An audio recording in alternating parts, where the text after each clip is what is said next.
Welcome to Sato Career 2.0 online nursing channel. In today's video, we are going to see important 20 questions for the nursing officer exam in the upcoming years. So daily we are planning to see 20 challenging questions. So the series of video is named as T20 challenge. This is the part 1 video which will have 20 questions. So these questions are solved with rationals. So let's see one by one now. Let's go to the first question. The healthcare provider is assisting during the insertion of a pulmonary artery catheter. Which of these, if assessed in the patient, would indicate the patient is experiencing a complication from the catheter insertion? Option A, vesicular breath sounds noted on auscultation. Option B, tracheal deviation from midline. Option C, diaphragmatic excursion of 3 centimeter. And option D is inspiration phase is greater than expiration. So let's see the answer for this question. The right answer is option B. Tracheal deviation from midline is noted by the healthcare provider while inserting a pulmonary artery catheter when the client is experiencing a complications. The rationale, let us see. The tracheal deviation from midline is associated with a tension pneumothorax. It is a potential complication associated with central line insertion. It is caused by a collection of air between the chest cavity and the lung. Inspiration phase is normally greater than expiration, but it may also be noted in pneumothorax. Whereas vesicular breath sounds are normal finding, diaphragmatic excursion of 3 centimeter is also a normal finding. So the option which is very close and the right is tracheal deviation from midline. Now let's see the question number 2. The nurse is planning care of a military veteran should prioritize nursing interventions targeted at managing which condition, if present, the most commonly occurs in this population. Option A, hypertension. B, hyperlipidemia. C, substance abuse disorder. Option D, post-traumatic stress disorder. So which of the common problem which is to be prioritized by the nurse and a military veteran? The most common problem found which is to be prioritized is option D, post-traumatic stress disorder, PTSD. That is the right answer here. So post-traumatic stress disorder is extremely common in this population. Identifying and treating mental disorder assists in mitigating a suicidal risk in this population. Question number 3. A client with a history of heart failure is due for a morning dose of furosemide. Which serum potassium level, if noted in the client's laboratory report, should be reported before administering the dose of furosemide? Option A, 3.2 milliequivalent per liter. B is 3.8 milliequivalent per liter. Option C, 4.2 milliequivalent per liter. Option D is 4.8 milliequivalent per liter. So before administering the morning dose of furosemide, the potassium level which is noted in the laboratory report that a nurse should report the physician, that will be option A, 3.2 milliequivalent per liter. 3.2 milliequivalent per liter. If it is in the laboratory report, that should be reported before administering the dose of furosemide. The rationale, the normal serum potassium level in the adult is 3.5 to 5.0 milliequivalent per liter. Administering furosemide to a client with a low potassium level and a history of cardiac problems could participate ventricular dysarrhythmias.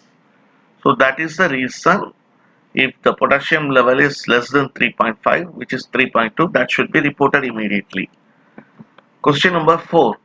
The nurse caring for a refugee considers which healthcare need as a priority to this client. Option A, access to a clean water. B, access to housing. Option C, access to transportation.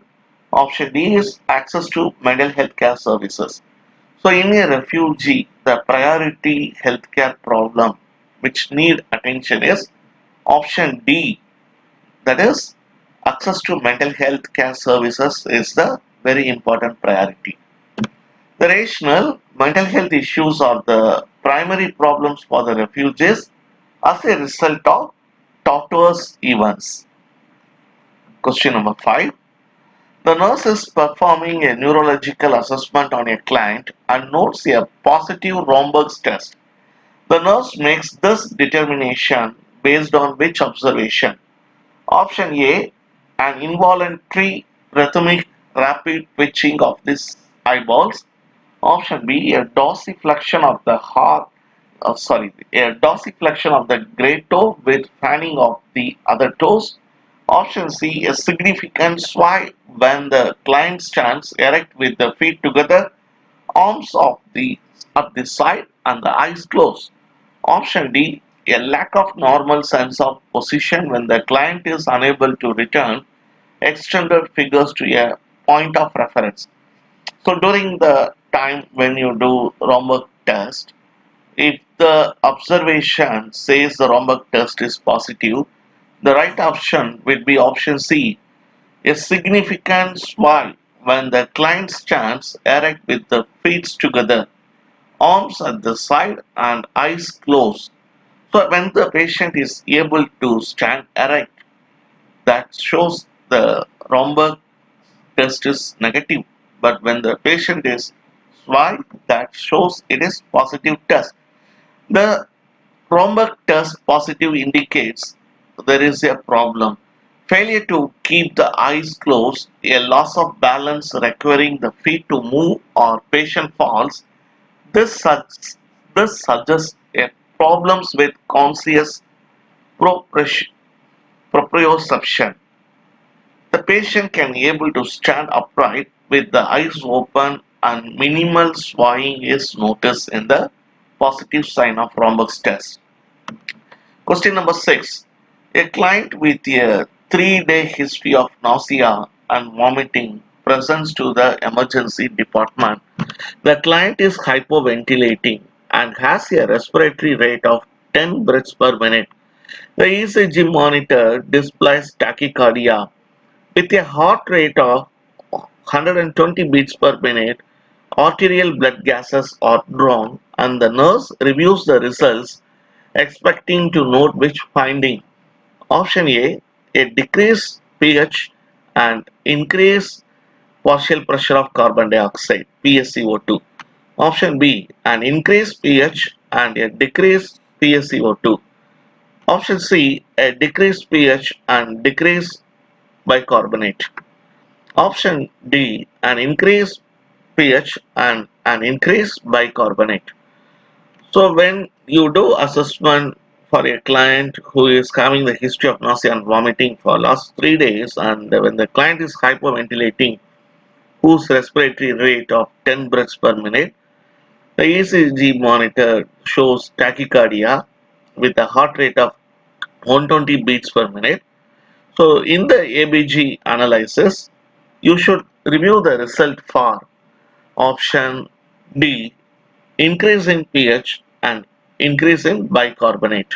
So under these circumstances, we need to watch for increased pH and increased bicarbonate.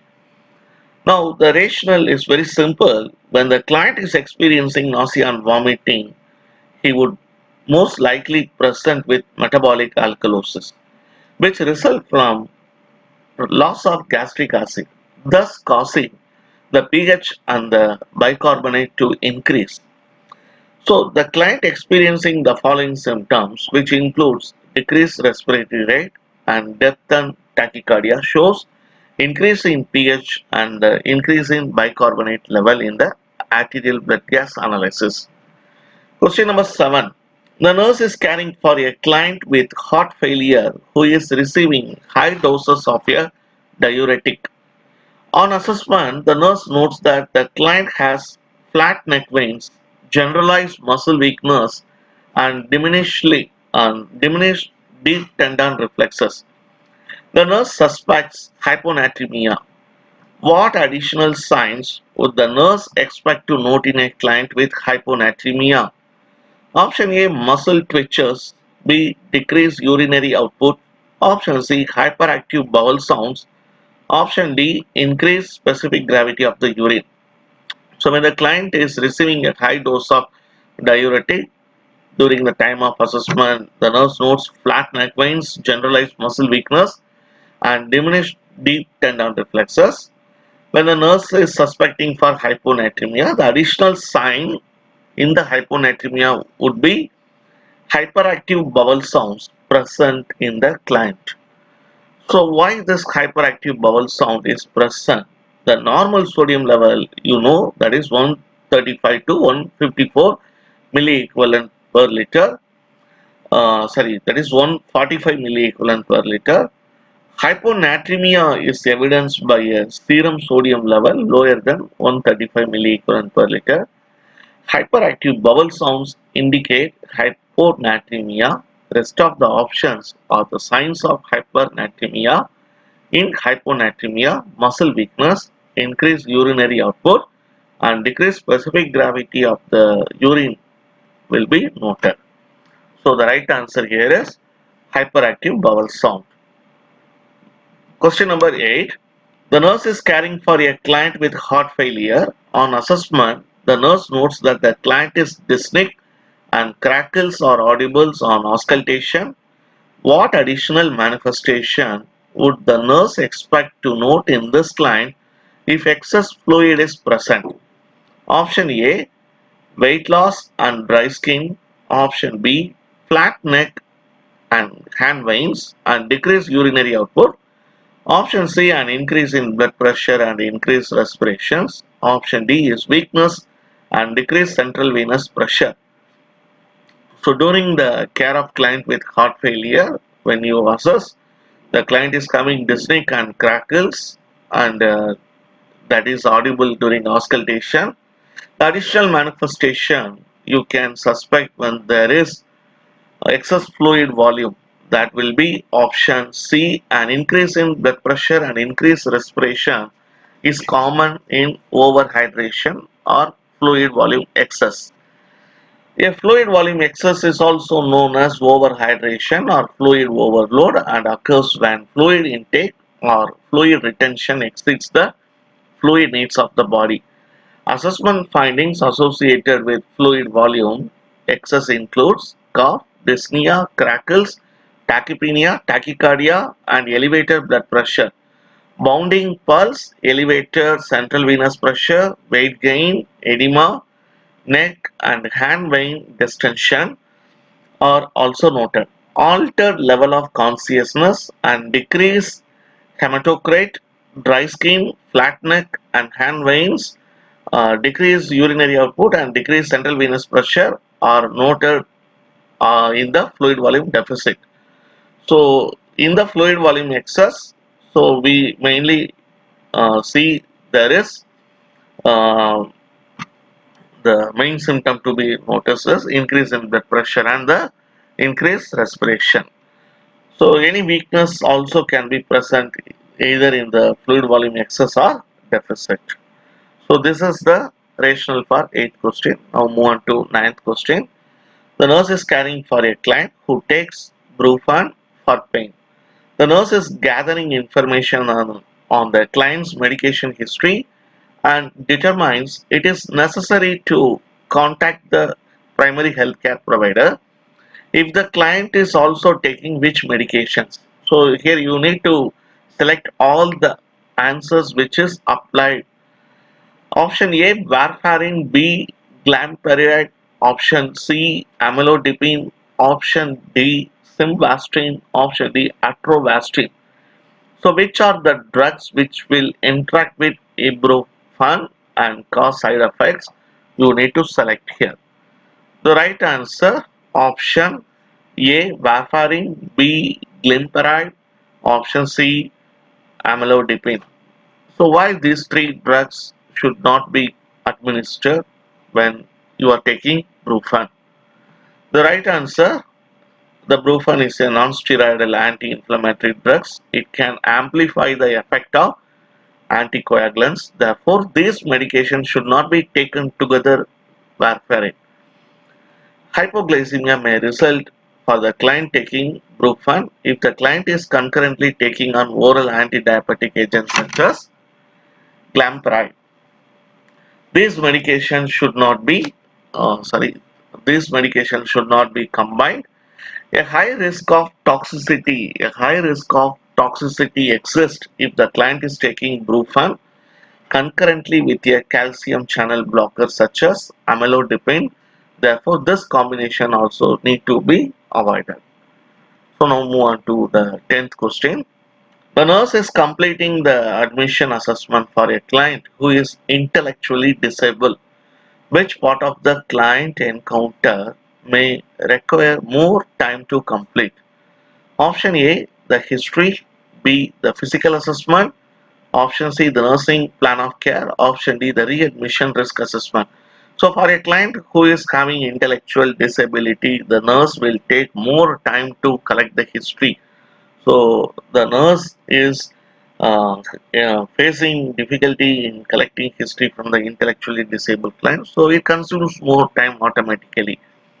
You know that the intellectually disabled clients are poor historians, and it may be necessary to take more time to ask questions in a variety of different ways when collecting the history data from them.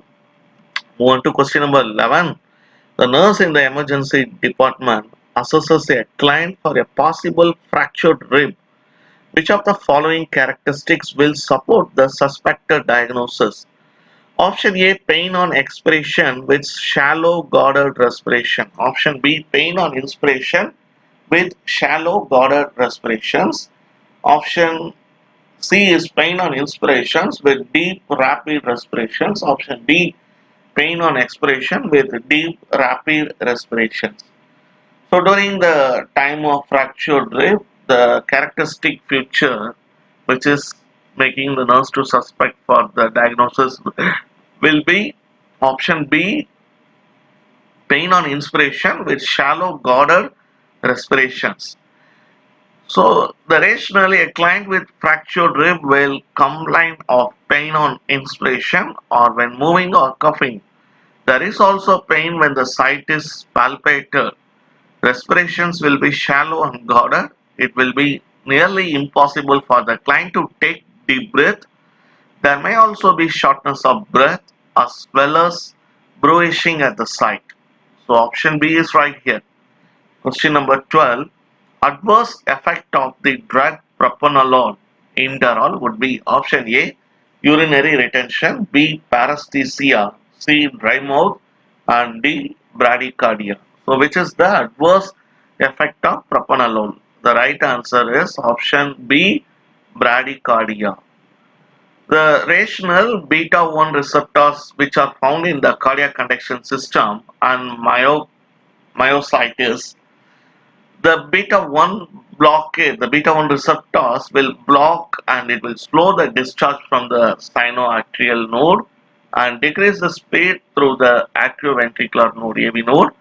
This results in slowing the heart rate. Propranolol decreases the strength of the heart contraction as well as the heart rate, so resulting in less cardiac oxygen consumption. So this is the rationale. Question number 13. After an argument with her mother, an adolescent female takes an overdose of Tylenol acetaminophen. It's nothing but paracetamol. The healthcare provider knows to watch for complications in which organ? Option A, kidney, B, heart, C, lungs, D, liver. So in this case, when the acetaminophen toxicity will damage option D, liver. The rationale, the liver is the primary site for acetaminophen metabolism. The drug undergoes sulfation, that is binding to sulfate molecule, and glucuronidation, that is binding to glucuronide molecules. before elimination from the body. An overdose stresses the glucuronidation process, forcing the drug to be passed to another pathway, that is cytochrome P450, so which forms a toxic metabolite called NAPQI. As NAPQI accumulates, it causes liver damage and possible liver failure. So the over toxicity of acetaminophen will damage liver. Question number 14. A patient is prescribed a new medication for the treatment of hypertension. While supine, the patient blood pressure is 112 by 70 millimeter of mercury and the heart rate is 80 per minute.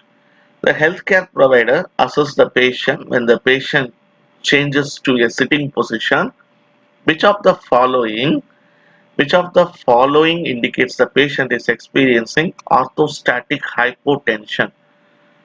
Option A, blood pressure is 90 by 60 and the heart rate 68. Option B, blood pressure is 120 by 84 and the heart rate is 82. Option C, blood pressure 88 by 60 and the heart rate is 100. Option D, blood pressure of 100 and 100 by 66, heart rate of 90. So now you need to know the criteria for orthostatic hypotension. If you know that criteria, you can choose the correct answer here very easily. The right answer is BP is 88 and 60 and heart rate is 100. So that is the orthostatic hypotension. The rationale: during orthostatic or postural hypotension, there will be decrease for more than 20 millimeter of mercury of systolic blood pressure or more than 10 millimeter mercury of diastolic blood pressure, and there will be 10% to 20% increase in heart rate. It results when the patient blood pressure is not maintained during positional changes. So that is from lying to either sitting or standing position. So that is the correct answer here. Now move on to question number 15. The healthcare provider is assessing a patient recovering from a total knee replacement. Which of these assessment finding indicates that the patient is at risk of developing a complication from the surgery? Option A, pale toe-nail buds. B, incision site edema. Option C, Homan sign negative. Option D, incision site edema. So two times incision site edema. So you have to choose the option among these three. The right answer. So in the total knee replacement, the finding indicates the patient is developing the complication of the surgery when the signs and symptom of pale toe-nail buds is noticed. The rationale: the healthcare provider is assessing the patient recovering from the total knee replacement, which that is the rationale is also question is has been written. So now we move on to the question number 16. Scopolamine and atropine are two examples of anticholinergic medication. All of the following are frequent side effects except option A, cognitive changes, B, urinary retention, C, dry mouth, D, pupil constriction. So this anticholinergic drugs will cause which side effects very commonly? The right answer is option D, pupil constriction. So anticholinergic drugs will block the binding action of the neurotransmitter acetylcholine. They inhibit parasympathetic nerve impulses. Common side effects include dry mouth, urinary retention, blurred vision, constipation, dizziness, pupil dilatation, and cognitive changes. Now move on to question number 17. The nurse is reviewing the ABG report for a child with severe persistent asthma. The blood gases, the report shows pH of 7.28, PaCO2 50 millimeter of mercury, the bicarbonate level is 25. Which of these assessments are consistent with this child's arterial blood gas? Persistent asthma is present in the client. So option A, slow respiration, nausea and vomiting. B, disorientation, headache and flushed face. Option C, rapid deep respiration and paresthesia. Option D, Kussmaul's respiration and muscle twitching. So these ABG values, which will be related to the child condition of persistent asthma, will be option B, disorientation, headache, and flushed face. Let's see the rationale here. The patient has respiratory acidosis. So we know that the normal ranges of arterial blood gas, the pH should be 7.35 to 7.45. The PaCO2 level should be 35 to 45 millimeter of mercury, and the bicarbonate level should be 22 to 26 milliequivalent per liter.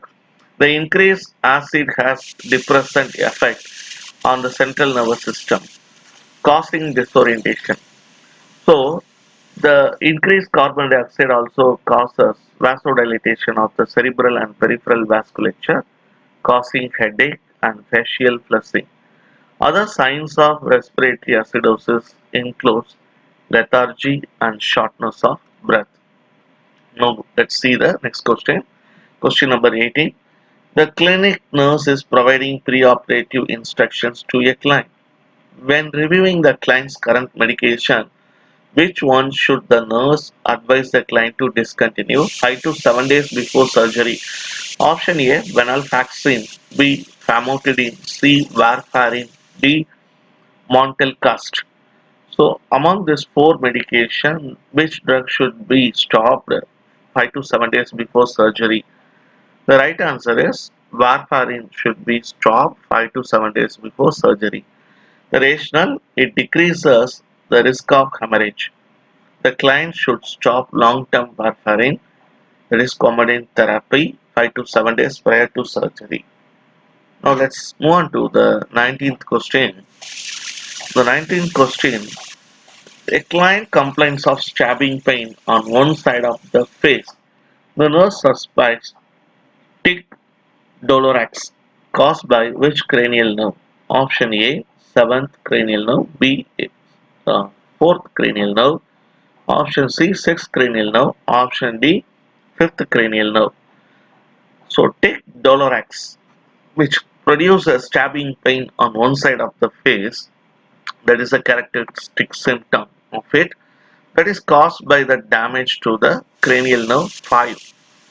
The trigeminal tic douloureux or trigeminal neuralgia is a chronic pain condition stemming from one or more of the three branches of the trigeminal nerve.